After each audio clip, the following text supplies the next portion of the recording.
Pet Life Radio. This is Pet Life Radio. Let's talk pets. Rappaport to the Rescue with Jill Rappaport.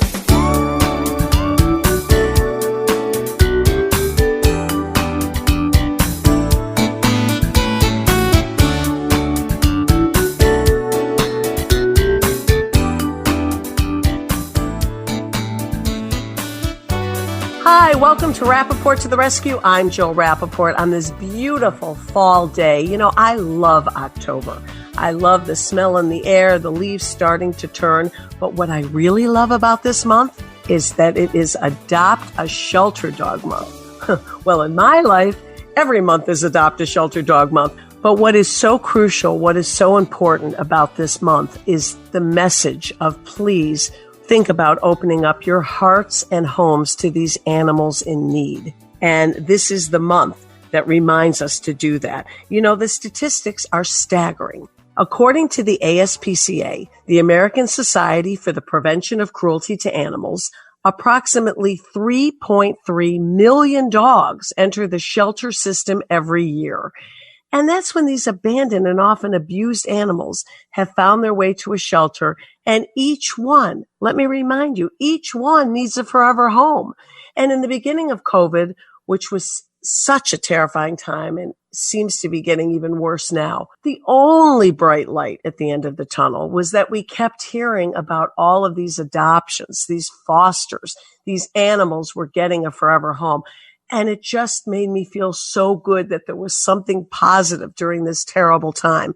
But guess what, folks? Now I'm hearing so many stories about these animals being returned for various reasons, whether the owner has to go back to work or a financial situation where all of a sudden they were faced with daunting vet bills that they never realized they could get. Whatever the reason, the situation is unacceptable and heartbreaking. Think about that dog that finally got a home and all of a sudden they're put back into the shelter system. They're dumped. They're given up again. Just think about the psychological impact on that animal. So today we're going to talk about the importance of this month. The importance, in my opinion, of every month should be Adopt a Shelter Dog Month. Let's get into that. Let's talk about the joys, the benefits, and also the situation at hand right now. What is the real story about the COVID returns? Is this really happening? And no one better to answer these pertinent questions than my friend, someone I respect so much, the president and CEO of the ASPCA, Matt Bershadker, will be joining us when we come back.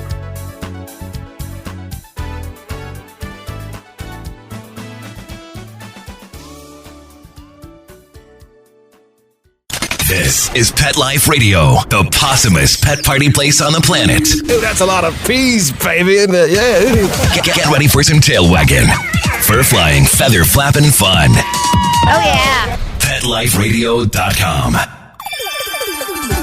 Let's talk pets on PetLifeRadio.com.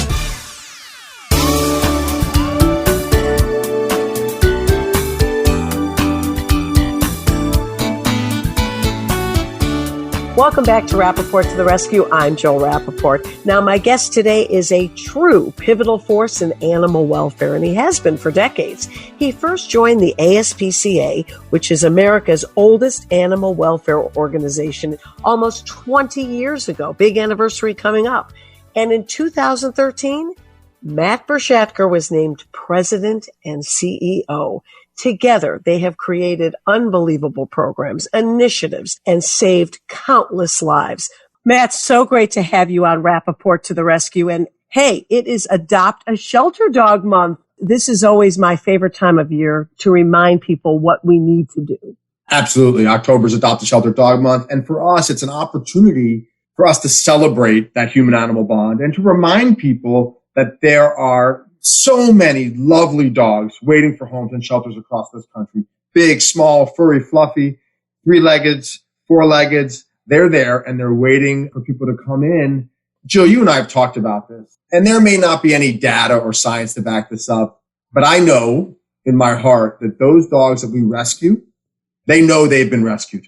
And they pay that love back in a way that is really very, very difficult to measure. So October allows us to celebrate that. But really for the ASPCA, every month is Adopt a Shelter Dog Month. Exactly. And, you talk about knowing they've been saved in the twilight of their lives, especially the special needs, the seniors, the ones that have been sitting there languishing in shelters across the country. When you take home one of those animals, wow, what a gift to you and them.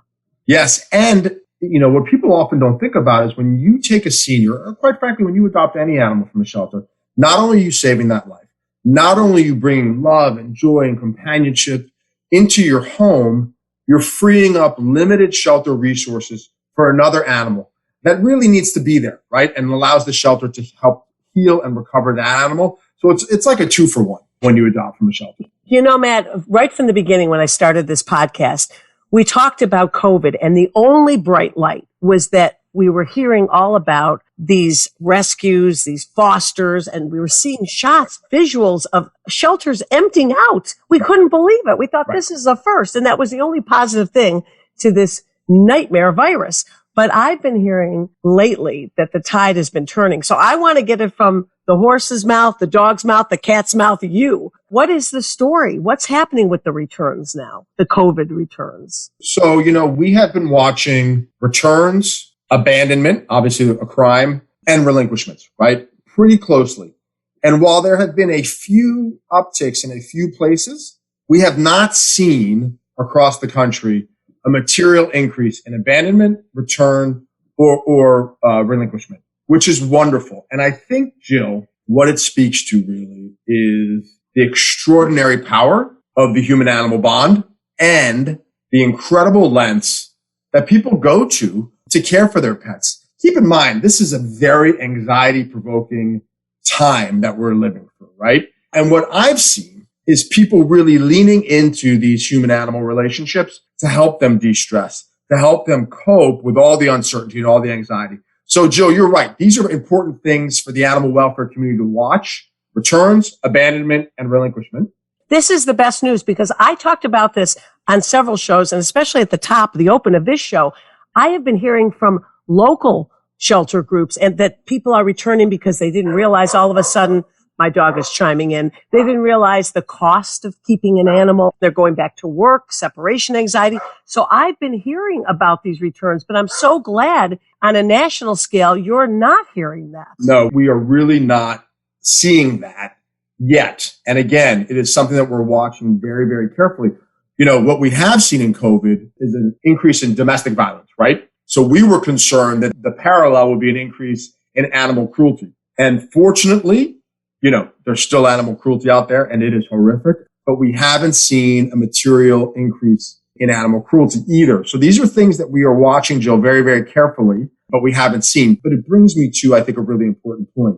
People need to really think about the type of animal they're looking for and what they're getting into when they bring an animal into their home. And shelters, if you ask the right questions, they will prepare you for the cost of owning an animal, for what it's going to require of you from an administrative level, how many walks does the animal need, all those things. They'll educate you on that. And the ASPCA has resources too that are out there to help people plan for this. And I think, as you know, Jill, the ASPCA opened in the South Bronx last March, and we're opening mid next year in East New York, Brooklyn, 2 community veterinary centers. These are facilities designed to provide vet care to low-income pet owners. We did a survey, and 40 or 50% of pet owners who were relinquishing pets to their shelter cited the lack of access to veterinary services as the primary driver to that relinquishment. What that tells us is these people still love these pets. They wanted to keep their pets, but they couldn't access quality veterinary care. So we, and along with many others in the animal welfare movement, set out to deliver that care. So we have this facility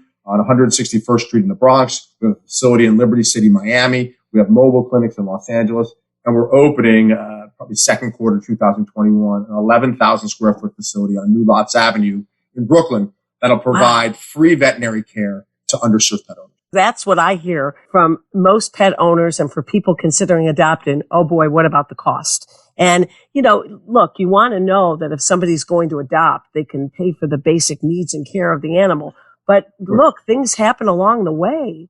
and people come into hard times, and you are the last organization that wants to see these families give up their pets because of this situation. Of course. And, adoption is only one avenue where people get pets. A lot of pets, cat shows up on my doorstep. My neighbor couldn't take care of the dog, so I took him on. So sometimes things just happen, and we want to make sure people have the resources to maintain that beautiful bond. Here's an alarming stat we are concerned about. So as a result of COVID and the ensuing economic fallout, if unemployment stays at around 10%, that will launch over the next 4 or 5 months about 4.5 million pets into poverty. That will bring, Jill, the number of pets living at or below the poverty line, which is $26,000 for a family of 4, to nearly 25 million pets living in poverty, which is an extraordinary number of animals that are now at risk of being surrendered, being ill or suffering as a result of not being able to access care. So we have really tried to put lots of programs in place that will help meet that need. I think you probably saw when COVID first hit, the ASPCA launched a multi-pronged strategy to meet the needs of pet owners. One prong was grants for shelters and rescues around the country. Our first tranche was $2 million. And we recently, in the last few weeks, issued another tranche, another $2 million of grants for shelters and rescues to help them navigate COVID. The second strategy was to meet the needs of pet owners. So we set up multiple food distribution points across the country: Miami, Los Angeles, Asheville, North Carolina, in partnership with Columbus Humane in Columbus, Ohio, and of course, in our hometown, New York City, free pet food distribution points. And we provided over 1,800 tons of free pet food to pet owners in need. We served nearly 270,000 pets with free food. In addition to the free food, at these distribution points, we also set up, and most of them, not in Columbus, but in Asheville, Miami, New York, and Los Angeles, primary pet care units.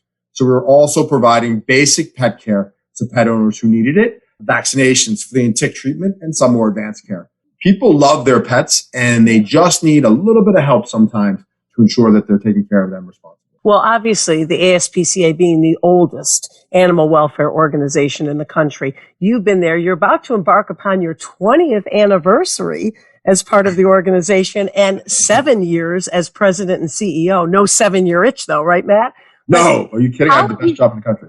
The best job in the world, right? But how has COVID affected the donations and people giving? Because let's face it, so many are out of work themselves. So you know this as well as anybody. Animal people are fiercely committed to our cause. They are fiercely committed to our issue and to ensuring that all animals get the protection and the resources that they need and, quite frankly, deserve.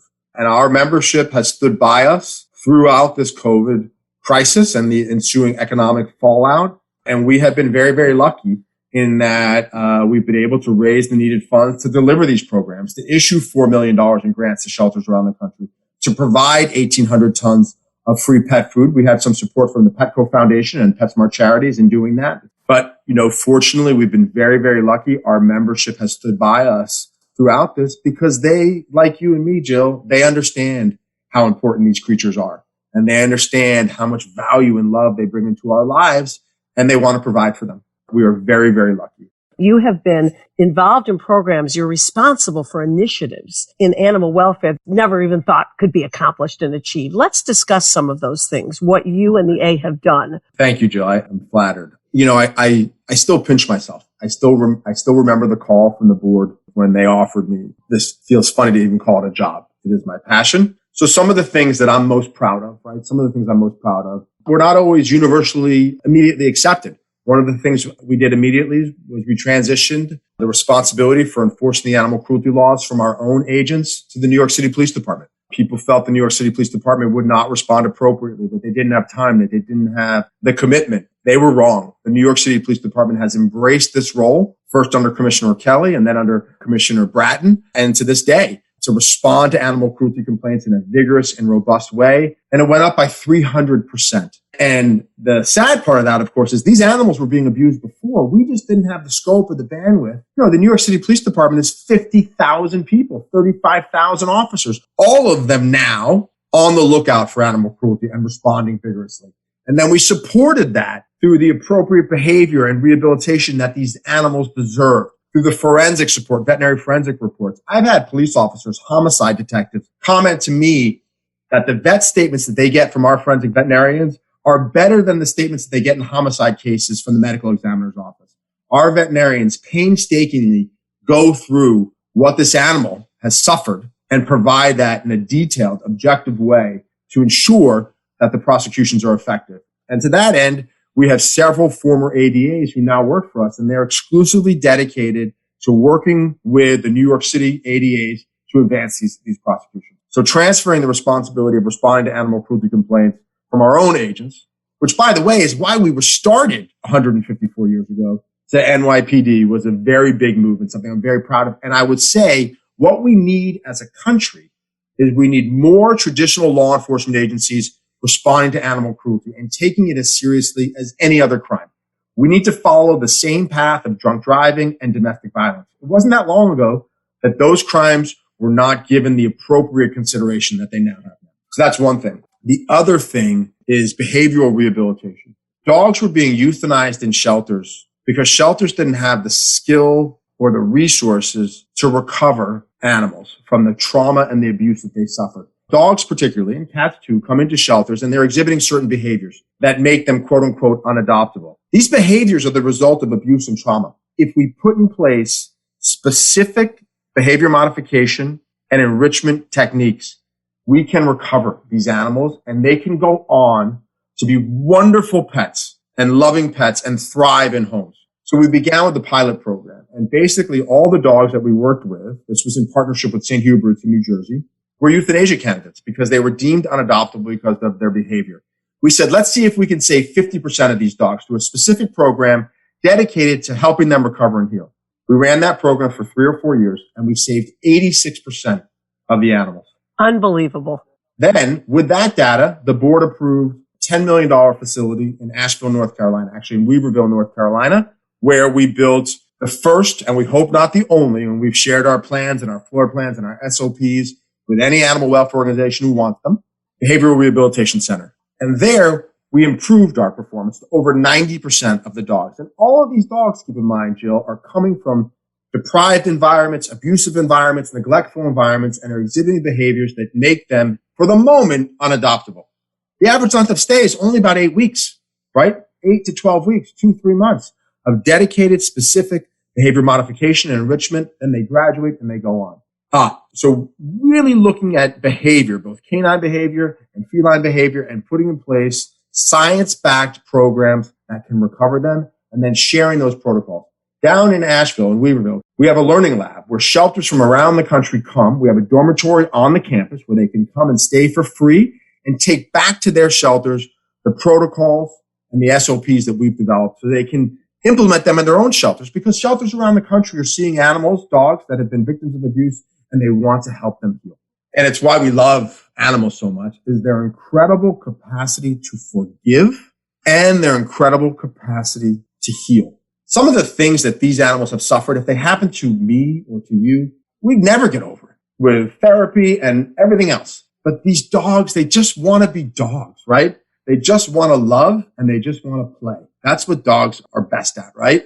Being our loyal companions, filling us with so much joy. And we are now actually going to launch, again, next year, a feline rehabilitation, a small feline rehabilitation program. That's wonderful. Because is it true, Matt, the stats that there's 4 cats to every 1 dog in a shelter? There's more cats in shelters. I don't know if it's 4 to 1, but forget the cats in shelters. The bigger problem, Jill, is all the community cats out there, right? You know, you hear numbers, and I don't think anyone really knows. You hear numbers, 30, 40, 50, 60 million cats living in our community. So one of the strategies we want to advance, and this is a few years from now, once we open this facility in Brooklyn, the Community Vet Center in East New York, we want to see if we can lock the block in East New York and essentially care for, rehome all of the community cats in a specific radius. Because then logic would dictate if we can handle it in a 10-block radius, we can handle it in a 20-block radius. We can handle it in a 20-block radius. We can handle it in a 3-mile radius, right? We can get the protocols and the strategies down and then prove that we can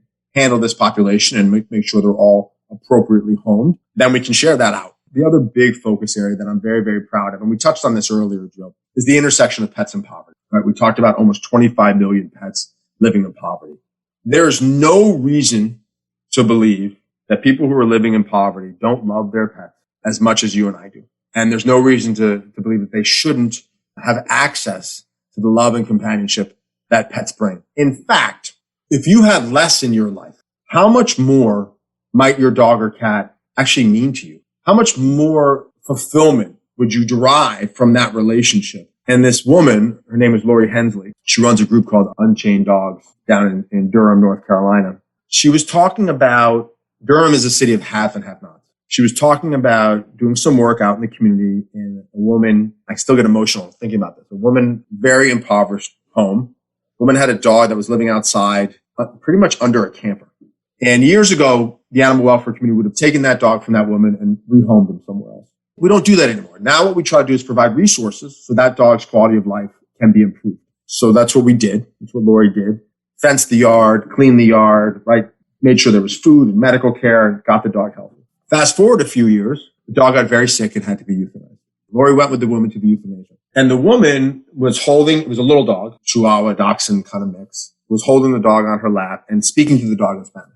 And Lori said to her, "What were you saying?" And this is all through tears. And she was saying that I was thanking her because after my child, I was in such severe postpartum depression that my only release for months was when you were sitting on my lap and I was stroking. So you think about what would have happened if we would have taken that dog from that woman and what kind of spiral that could have sparked. But instead, this dog with the healing power of the human-animal bond helped this woman navigate very, very real depression. I think actually that is the future. Behavior and intersection of pets and poverty, access to care is the future. Because Jill, you mentioned my 20 years. When I started, there were millions of dogs and cats dying in shelters. We're down to less than 1 million now, right? We will solve this. We will get to the point where no adoptable, treatable, healthy animals are dying in shelters. That's in our sights, which is incredibly exciting. And that allows us, that success has allowed us to back up, look beyond the four walls of the shelter and understand how animals are getting there. And in the future, it's only really a few populations of animals should be in shelters, right? Those that are temporarily lost and need to be reunited with their owners. Those that are victims of cruelty and need to be taken from their owners, recovered, healed, and rehomed. And those that are in kind of a temporary crisis. COVID. During COVID, we housed about 70 animals for people who were in the hospital and were ill. Part of the reason why we pushed adoption so much was so we could empty our shelter and it could be an emergency boarding facility so people wouldn't have to give up their animals if they got ill and had to go into the hospital. So you did find that many animals were being brought to you because their owners were in the hospital? It was about 70, yeah. Wow. And sadly, there were quite a few owners who died as a result of COVID. And we were able to, fortunately, to rehome all of those animals. This is the worst pandemic in 100 years. It hit New York, as we all know, extremely hard in the beginning. And there were people who needed us. The thing about nonprofits, all nonprofits, people need our services when times are good, right? What COVID did was it just really shined a light on poverty and the crisis and the fact that people need help. And Matt, having known you all these years, your mission of the heart has really been for the underdogs, the undercats, meaning the pit bulls, special needs, seniors. You have really made it your life's mission to create programs to help the underdogs, haven't you? The ASPCA'S, we're so fortunate to be so well resourced, but we really need to focus those resources on saving lives, animals that truly need us. And you know what? This is where we collaborate with other animal welfare organizations that maybe don't have the financial resources that we have. Let them take care of the puppies from the South that just need to be transported. And by the way, we transport about 40 to 45,000 animals, primarily from South to North every year. But let those go to the less well-resourced shelters because we know those puppies are going to fly out the door. It's the pitties, it's the seniors, it's the ones with medical conditions, it's the ones who are maybe a little bit shy and maybe you need to move a little bit slower around them. Those are the ones that we really want to lean into because we know we're saving their life. And without us, they're at risk. And those are the animals that I'm committed to.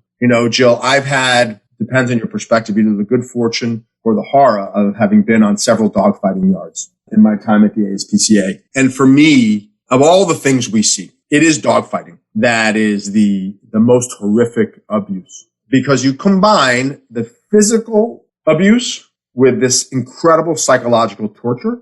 And the fighters are using these wonderful characteristics in dogs for their own sadistic or financial gain. It's the manipulation, it's the perversion of that wonderful characteristic, that loyalty that I can't abide. And it is hard to breed con-species aggression. Dogs are pack animals. They are not supposed to be aggressive with one another, at least not the way a true game dog can be. So many dogs on fighting yards can go on to be wonderful, wonderful pets. And they can be wonderful with people and children. For me, trying to eradicate dogfighting is a very, very important goal. It's obviously very, very difficult because these are criminals doing a criminal act. And we are succeeding. When you think about the place that animals hold in our society today, it is getting closer to the place it should be, right? People are beginning to respect and revere animals the way they should. You know, Matt, it's just amazing to hear how far the A has come and the programs that you've started to really make a difference for animals that really would never have had any shot. And I know this week was a very special week for the ASPCA. Thank you, Jill. I appreciate that. I'm extremely proud of the staff and of the board and of our donors who stepped forward in this uncertain time to celebrate the ASPCA and the work that we did in response to COVID. You know, the Humane Awards Luncheon, it's my favorite event because what it traditionally does is it recognizes animals and what they bring to us and ordinary people who do extraordinary things on their behalf. And this year, because of COVID, because of the pandemic, we took a little bit of a different approach. And we wanted to talk a little bit about the work that we've done. You and I talked about most of that here today in response to that.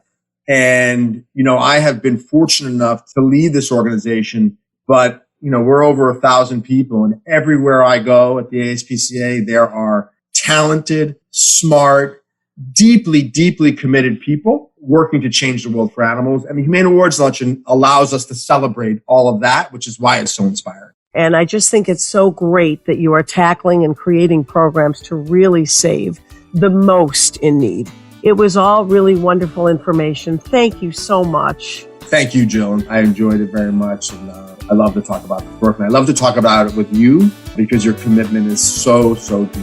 So thank you. Thank you so much. And please stay safe and continue your great work. And coming up, Bill Berloni, it's a rescue road trip. Stay tuned. Oh, sure. It's all fun and games until someone ends up in a cone. That's right. We're animals. Deal with it. Pet Life Radio. Let's talk pets. Let's talk pets Let's talk pets on Pet Life Radio. Pet Life Radio. PetLifeRadio.com.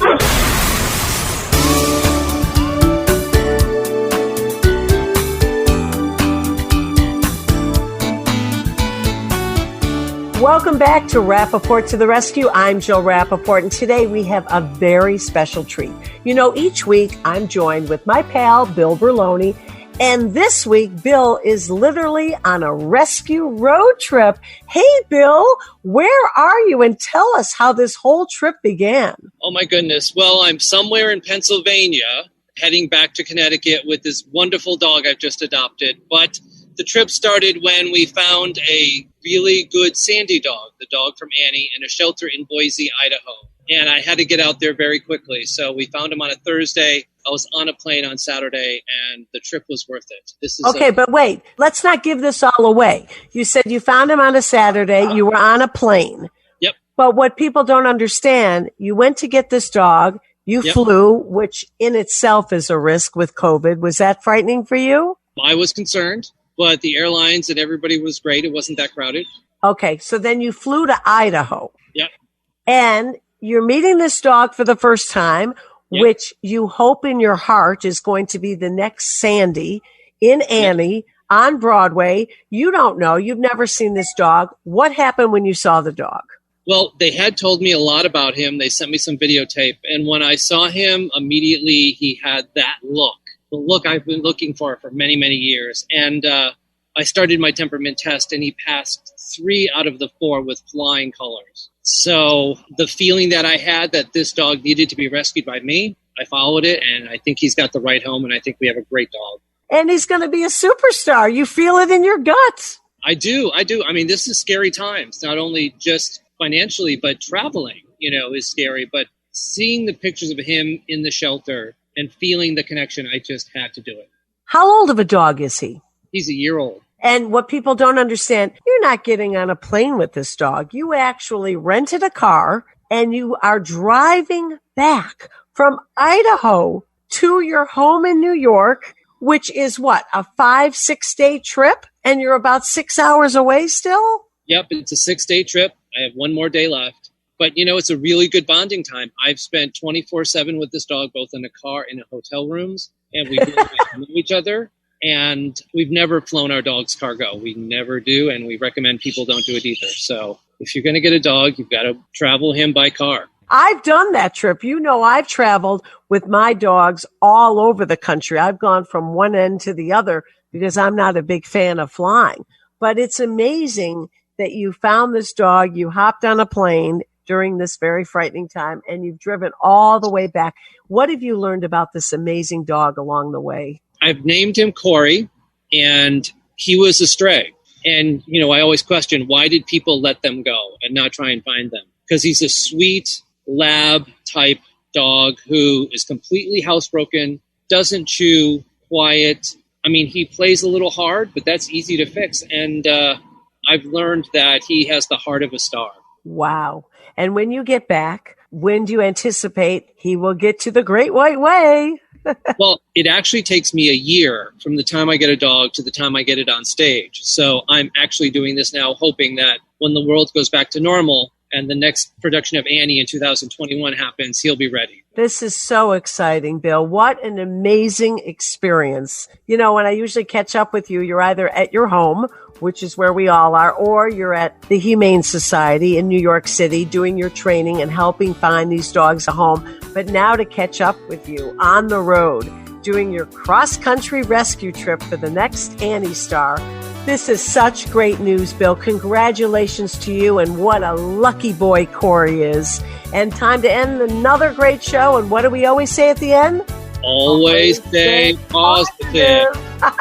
Till next week. Thanks for tuning in. Let's Talk Pets, every week on demand, only on PetLifeRadio.com.